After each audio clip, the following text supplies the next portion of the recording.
Gimana, Bu? Betty nggak boleh pulang ke rumah? Tanya Betty mempertegas. Iya, Bet, kamu kan sudah jadi istri orang sekarang, jawab Bu Ratna dengan santainya. Dulu Mbak Alifa tinggal di rumah sama suaminya 3 bulan, setelah itu baru pindah, jawab Betty. Suamiku kan waktu itu masih bangun rumah, Bet, jadi ya mesti numpang ibu dulu aku. Setelah rumahnya jadi, barulah kami pindah ke rumah kami sendiri, sahut Alifa dengan pongah. Lalu aku nggak boleh pulang ke rumah ibu nih, tanya Betty. Ya jangan dong, nanti Mbak Betty dan suaminya makin betah di rumah.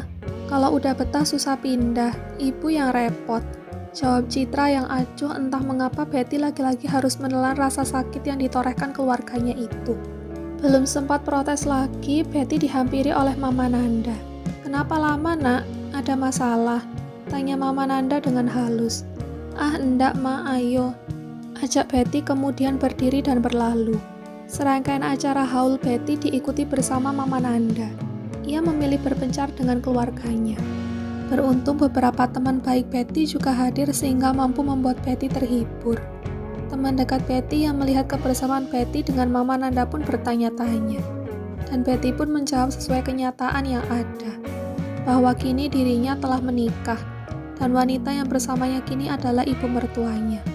Loh, kok kami nggak diundang sih, Bet? Protes salah seorang teman baik Betty. Lah aku aja baru tahu tadi waktu nikahan itu kok. Gimana mau ngundang kalian? Jawab Betty diiringi tawarnyahnya berusaha untuk bercanda. Tenang aja, nanti Mama undang kalau resepsinya diadakan ya, sahut Mama Nanda yang melihat keakraban Betty dengan teman-temannya. Beneran ya Tante? Ucap teman Betty yang bertanya tadi.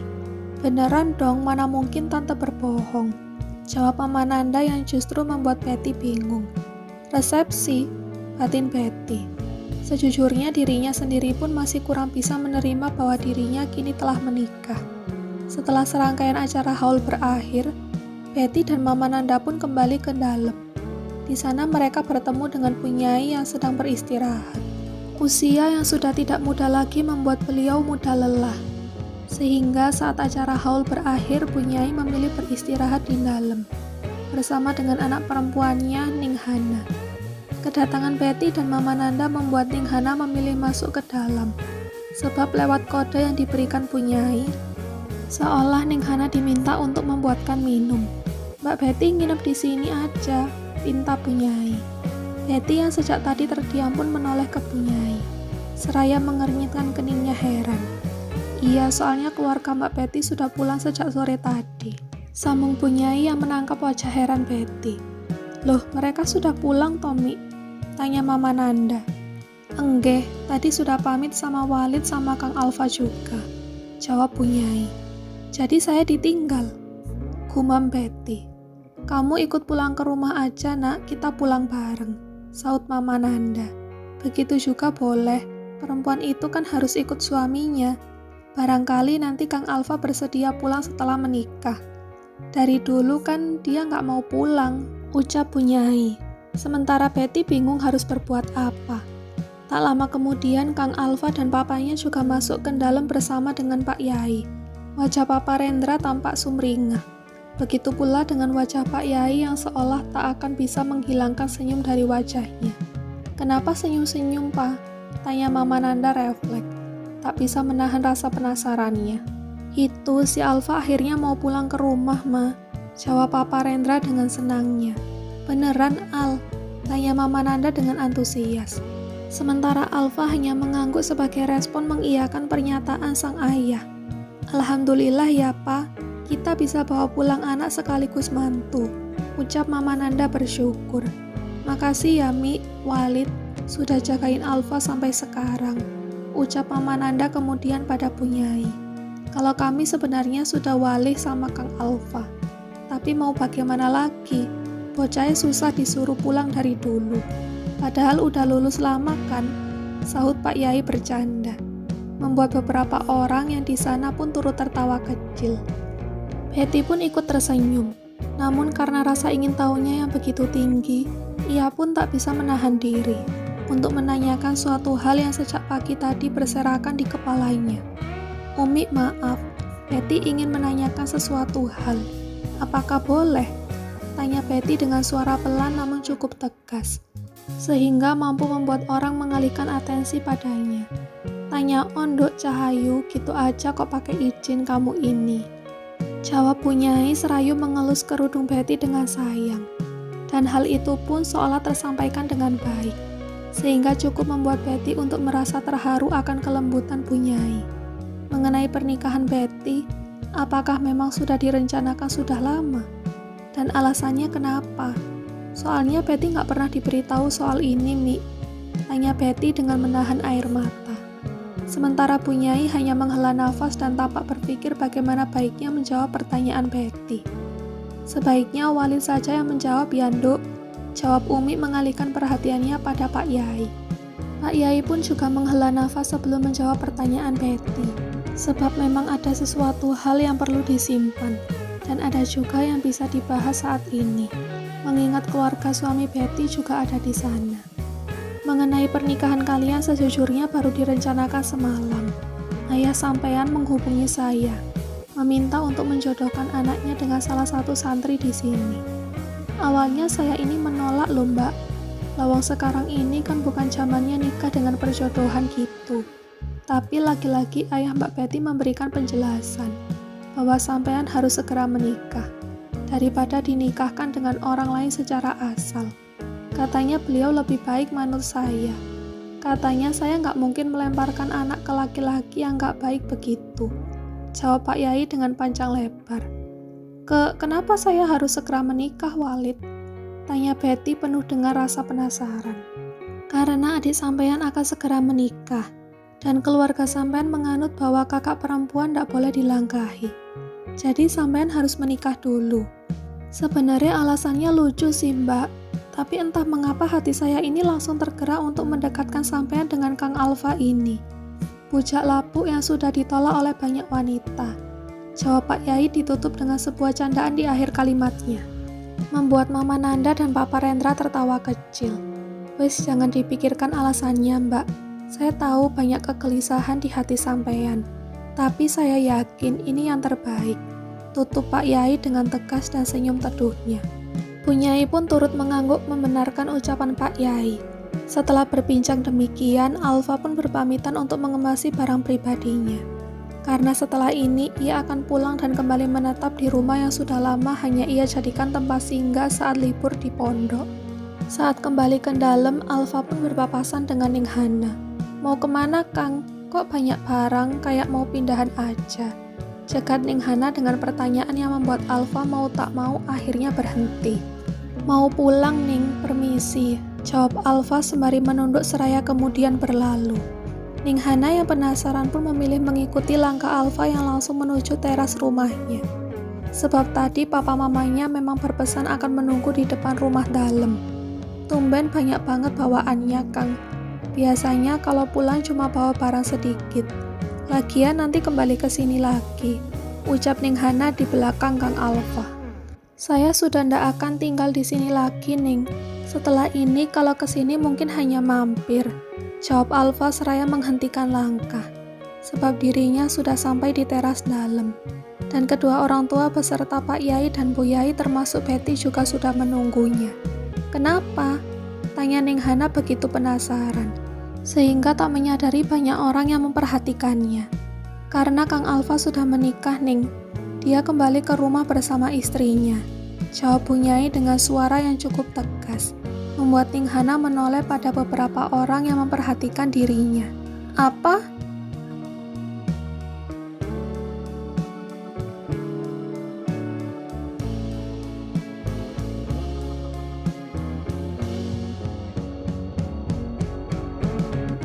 Di perjalanan menuju rumah keluarga Alfa, Betty masih tampak murung.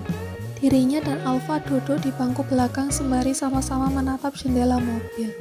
Entah apa yang ada di pikiran keduanya. Sedangkan di bangku kemudi, Papa Rendra dan Mama Nanda tampak begitu bahagia. Putranya yang telah lama tak pulang akhirnya mau kembali ke rumah mereka. Gimana ceritanya itu si Alfa tiba-tiba mau pulang, Pak? Tanya Mama Nanda yang sembari melirik anak dan menantunya yang tampak duduk bersisihan. Nah ini Mas, sebenarnya Papa tuh makasih sekali ke Pak Yai. Karena ternyata anak Mama itu udah bikin perjanjian sama Pak Yai. Yang kalau dirinya nikah, dia akan keluar dari pondok. Nah selama ini kan nikahnya nggak jadi-jadi. Makanya nggak keluar-keluar. Jawab Papa Rendra dengan santai. Wah berarti ini kita mesti terima kasih banget sama Betty, ucap Mama Nanda. Namun tak begitu dihiraukan oleh Betty yang kini tampak melamun. Alfa yang menyaksikan keterdiaman Betty pun hanya mengernyitkan keningnya heran. Malas bertanya dan enggan mencari tahu bagaimana suasana hati istri yang baru ia nikahi beberapa jam yang lalu. Lamanya perjalanan membuat Betty tertidur. Hingga 4 jam perjalanan mereka lalui dengan Betty yang tak terbangun sama sekali. Meski sempat berhenti sebentar di rest area dan bertukar posisi, Betty yang sepertinya kelelahan tampak tertidur pulas. Bahkan sisa air yang mengalir di pipinya tampak jelas, menandakan bahwa ia sempat menangis dalam diam sebelum akhirnya tertidur. Sesampainya di rumah, Betty yang terlalu lelap tak sadarkan diri masih belum juga terbangun. Gendong aja Al, bawa ke kamarmu, udah halal ini. Celetuk Papa Rendra kala melihat Alfa yang tampak kebingungan melihat Betty. Dibangunkan kasihan, ditinggal dalam mobil lebih kasihan lagi, pikir Alfa. Sedangkan kedua orang tuanya tampak melipir masuk ke dalam rumah. Sebab Mama Nanda sendiri pun tampak kelelahan. Hanya saja beliau sempat menyetujui perkataan sang suami, sebelum akhirnya melangkahkan kaki masuk ke dalam rumah. Baru ketemu sudah merepotkan, batin Alfa. Namun kedua tangannya segera terulur untuk menggendong Betty. Ringan sekali, gumam Alfa saat menggendong tubuh gadis yang kini sudah sah menjadi istrinya itu. Meski dirinya sudah merasa lelah, Alfa segera menggendong Betty ke kamarnya. Seperti ucapan sang ayah, Alfa pun membawa Betty ke lantai 2, tempat kamarnya berada. Alfa pun segera meletakkan Betty di kasurnya. Setelah tadi sempat kesusahan membuka pintu kamar, sebab kedua tangan yang ia gunakan untuk membawa tubuh sang istri. Rasa kasihan muncul di benak Alfa saat melihat Betty tertidur dengan pulasnya. Tapi tak ingin terlalu dengan rasa yang tiba-tiba muncul. Alfa pun memilih berlalu usai menutup tubuh Betty dengan selimut. Pria itu memilih tidur di bawah, beralaskan bed cover yang ia miliki. Rasanya sungguh tak biasa tidur satu ranjang dengan seorang perempuan, pikir Alfa. Menjelang subuh, jam 3:30 pagi Betty terbangun. Kebiasaannya memang begitu. Ia mengerjapkan matanya heran. Ranjang yang ia tempati bukan miliknya. Ruangan pun demikian. Kang, cicit Betty yang melihat Alfa tampak tertidur lelap, tepat di bawah ranjangnya. Untung saja tak sampai membuat Alfa terbangun. Usai menatap ke sekeliling dan memastikan tak ada yang terjadi terhadap dirinya, Betty memutuskan mencari kamar mandi. Ia merasa perlu membersihkan diri. Beruntung di kamar tersebut kamar mandinya ada di dalam, sehingga ia tak perlu keluar kamar. Suara gemericik air di kamar mandi membuat Alfa terbangun. Ia melirik jam di dindingnya. Jam 4 kurang. Sebentar lagi subuh, gumam Alfa. Tak lama kemudian Betty pun keluar dari kamar mandi. Masih memakai gamis semalam. Kamu nggak bawa baju ganti? Tanya Alfa. Mboten Kang, saya kan mikirnya pulang sore, jadi ya nggak bawa baju ganti. Jawab Betty seraya menunduk. Rasanya masih malu berbincang dengan saling tatap pada lelaki yang tak ia kenal. Alfa pun berdiri, kemudian mencari sesuatu di lemarinya. Pakai ini, ucap Alfa seraya menyerahkan kemejanya yang sudah kekecilan dan sarung yang ia punya. Itu bajuku waktu SMA. Sepertinya muat sama kamu, sambung Alfa seraya masuk ke dalam kamar mandi. Betty pun menerima seraya mengangguk. Melihat Alfa yang telah masuk ke dalam kamar mandi, Betty pun segera mengganti pakaiannya. Tak lama setelah itu, azan subuh berkumandang. Betty pun segera menunaikan sholat subuh. Usai sholat, Betty mengeluarkan Al-Quran yang selalu ia bawa dan membacanya, seperti rutinitasnya biasa. Alfa keluar dari kamar mandi, tepat saat Betty mengucapkan bismillah untuk melantunkan ayat yang akan dibacanya. Alfa terdiam sebentar sebelum akhirnya mendekat. Betty yang menyadari keberadaan Alfa pun minggir. Tanpa menghentikan bacaannya, ia hanya merendahkan suara. Sebab tahu bahwa jika Alfa akan menunaikan sholat subuh, Betty memutuskan menutup Al-Qur'annya, tepat setelah sang suami mengucapkan salam, sebagai penanda berakhirnya sholat subuh yang sedang ia tunaikan. "Kenapa disudahi?" tanya Alfa. Sepertinya Betty harus membantu mama di dapur," jawab Betty berusaha segera berlalu. "Tidakkah kamu ingin mencium tangan suamimu? Bukankah itu yang biasanya dilakukan pasangan suami istri?" "Ah iya, mereka juga biasanya sholat berjamaah." Sindir Alfa membuat Betty mendongak dan memberanikan diri menatap Alfa. "Jadi Kang Alfa berharap menjadi imam saya?" "Ya, maksud saya saat sholat," jawab Betty yang lebih memilih menjawab kalimat terakhir yang diucapkan Alfa. "Enggak juga, aku hanya berpikir kalau kamu akan jadi istri yang patuh pada suaminya," ucap Alfa membuat Betty menatapnya dengan semakin berani. "Apa Kang Alfa menganggap serius tentang pernikahan ini?" tanya Betty membuat Alfa mengernyit heran. "Sebelumnya Kang Alfa menuduh saya meminta dinikahi, sedangkan saya tak pernah demikian.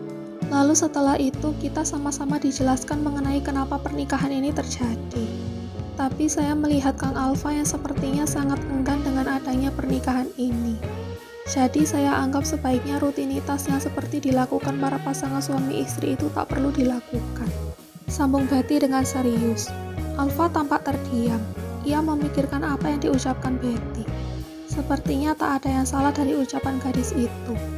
"Atau apakah Kang Alfa menginginkan saya memerankan peran istri yang patuh?" tanya Betty menantang. Alfa pun tertawa sumbang mendengar pertanyaan Betty. "Jika tidak demikian, lalu peran apa yang kini sedang kamu mainkan, Betty? Saya kira meski kita sama-sama tidak menginginkan pernikahan ini, nyatanya kita adalah pasangan yang halal di mata agama," ujar Alfa. Gak nyangka Kang Alfa yang sepertinya pendiam ternyata sebanyak omong ini. "Dari tadi ngomong kok muter-muter. Intinya apa sih, Kang?" tanya Betty dengan tegas. Alfa pun menghela nafas berat. Sejujurnya, ia sendiri bingung apa yang harus disampaikan. Menikah bukan perkara sepele. Urusan hati mungkin bisa dipupuk perlahan. Hanya saja perempuan yang ia nikahi adalah gadis yang tak ia kenali sebelumnya. "Saya juga bingung," ucap Kang Alfa kemudian. "Bisa dipikir perlahan, Kang. Pernikahan kita baru sah secara agama. Kalau memang Kang Alfa tidak menghendaki, sebaiknya kita sudahi, mumpung belum tercatat secara hukum, sehingga tidak terlalu ribet saat melepaskan," jelas Betty seolah memang sesimpel itu. "Bagaimana bisa kamu berpikir begitu? Justru karena kita sudah sah secara agama, jangan membuat ini seperti mainan," ucap Alfa penuh penekanan. "Lalu harus bagaimana? Kang Alfa terlihat sekali kalau enggan dengan saya. Kita sepertinya akan susah untuk bersama dengan keadaan seperti ini," kata Betty penuh kepasrahan. "Jalani saja dulu, bersikaplah sebagai menantu yang baik di keluarga ini," pinta Alfa pada akhirnya. Pembicaraan setelah subuh itu pun berakhir tanpa kejelasan yang pasti. Tapi setidaknya Betty tahu jika suaminya tidak terlalu kaku. Usai berbincang, Betty pun segera turun. Ia memang ingin membantu memasak maupun membersihkan rumah itu. Namun kediaman keluarga Alfa tampak bersih dan rapi, sehingga Betty memutuskan untuk mencari dapur. Ini adalah pertama kalinya ia menelisik kediaman tersebut. Mengingat semalam ia tertidur pulas dan tahu-tahu terbangun di ranjang suaminya. "Sudah bangun, Dok?" sapa Mama Nanda, yang melihat Betty menghampirinya. "Iya, Ma. Mau masak apa, Ma?" tanya Betty. "Ini bikin capcay sama goreng nugget aja. Sayur Mama pada habis soalnya. Ini cuma ada bahan buat capcay aja. Nanti siang aja kita beli bareng ya," jawab Mama Nanda dengan sumringah. "Boleh, mumpung Betty libur kuliahnya, Ma. Betty bantuin ya, Ma," ucap Betty seraya tangannya mulai memilah dan membersihkan sayur yang akan dimasaknya. Sementara Mama Nanda tampak menggoreng nugget. "Kamu biasa masak ya?" tanya Mama Nanda yang melihat Betty tampak cekatan. "Iya, Ma, di rumah Betty sering memasak untuk sarapan," ucap Betty jujur. "Pantesan kamu gak bawa baju ganti, Dok," Tanya Mama Nanda. Hehehe, iya Ma, kan Betty mikir nggak mungkin nginep di pondok. Jadi nggak bawa baju ganti sama sekali. Ini tadi dipinjemin Kang Alfa. Jawab Betty dengan senyum canggung. Duh, bocah itu memang. Padahal baju Mama kan banyak. Bajunya gadis juga ada, kenapa malah dikasih bajunya? Gerutu Mama Nanda. Gadis? Gumam Betty yang masih didengar oleh Mama Nanda. Ah, gadis itu anak kedua Mama, adiknya Alfa. Sekarang lagi kuliah di Jogja, baru semester 2. Jelas Mama Nanda membuat Betty mengangguk mengerti. Mertua dan menantu itu tampak rukun di hari pertamanya sebagai keluarga. Banyak hal yang diceritakan Mama Nanda selagi masak. Keduanya tak jarang tertawa saat Mama Nanda menceritakan hal yang cukup lucu. Pemandangan baru itu tampak menyenangkan mata Papa Rendra dan Alfa, yang ternyata juga mengamati dari atas. Salah satu sudut yang tak diketahui Betty jika dari mana pemandangan dapur tampak terlihat jelas. Usai memasak, Betty dan Mama Nanda pun menata sajian mereka ke meja makan. Setelah hampir selesai, Mama Nanda meminta Betty untuk memanggil Alfa agar sarapan bersama. Orang tua Alfa tampak begitu welcome dengan kehadiran Betty. Betty bahkan merasa cukup senang dengan interaksi orang tua Alfa yang tampak menerimanya dengan baik. Bahkan lebih baik dari perilaku keluarganya sendiri. Tapi tunggu, ini baru hari pertama. Betty tahu banyak kisah menantu yang memiliki hubungan kurang baik dengan keluarga suaminya. Sehingga Betty tak berani berharap lebih. Ia takut terlena, sebab kedepannya ia masih belum tahu. Usai sarapan, Betty sudah bersiap untuk membersihkan piring kotor dan segala alat yang telah selesai digunakan untuk memasak dan sarapan tadi.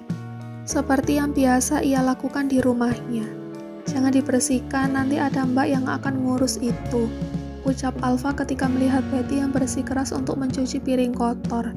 Mendengar ucapan Alfa, Betty pun menurut. Ia meletakkan kembali spons yang telah berbusa di tangannya dan membilas tangan. Baik, kalau begitu aku akan menyapu aja, Kang, ucap Betty yang melihat sapu di sudut ruangan. Jangan lakukan apapun terkait kebersihan, kamu bukan pembantu, ucap Alfa dengan begitu tegas, sehingga membuat Betty terkejut. Tak cuma itu, Mama Nanda sendiri pun kaget mendengar suara Alfa yang mulai meninggi. Mendengar ucapan Alfa, Betty pun menurut. Ia tahu seorang istri harus menurut pada suaminya. Biasa aja kali Al, nggak usah dibentak gitu Betty-nya. Jadi takut tuh, tegur Mama Nanda, membuat Betty segera menoleh. Ikut Mama ke kamar yuk, kita pilih baju Mama yang bisa kamu pakai. Jangan berkeliaran pakai sarung gitu. Aneh rasanya, ujar Mama Nanda seraya tersenyum.